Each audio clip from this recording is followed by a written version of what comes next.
Hi. In this video, I would like to explain the principles behind the ratio test. The ratio test can be used to check whether a series is absolutely convergent or divergent, and it uses the ratio of two subsequent terms to do so. I will use the series that you see on the screen behind me as an example.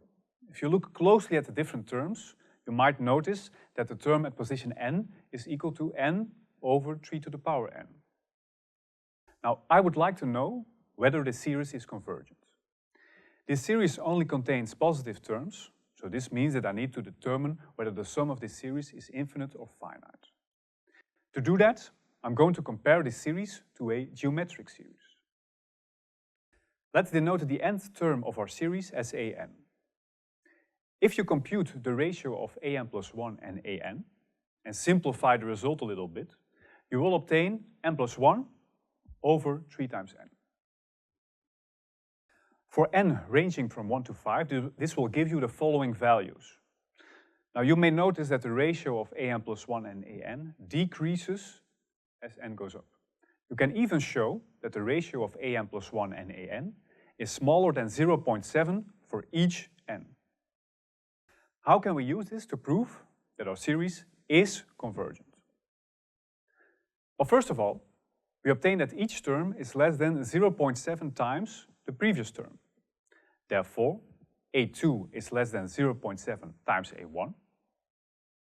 And moreover, a3 is less than 0.7 times a2. But this implies that a3 is less than 0.7 to the power 2 times a1. Using the same argument, you can show that a4 is less than 0.7 to the power 3 times a1. In general, you will find that an is less than 0.7 to the power n minus 1 times a1. Since a1 is equal to 1 over 3, this means that an is less than 1 over 3 times 0.7 to the power n minus 1. But these are the terms of a geometric series. And because 0.7 is less than 1, it is even a convergent geometric series. So now we can use the comparison test.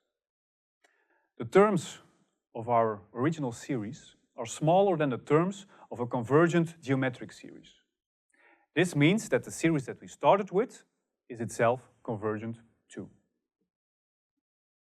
To establish this result, we use the fact that the ratio of two subsequent terms is always less than a certain value, in this case 0.7.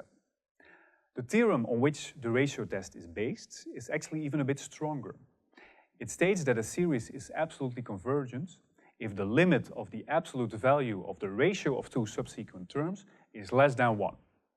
If this limit is greater than 1, then the series you are working with is divergent. And when the limit of the ratio of two subsequent terms is equal to 1, well, then the test is simply inconclusive.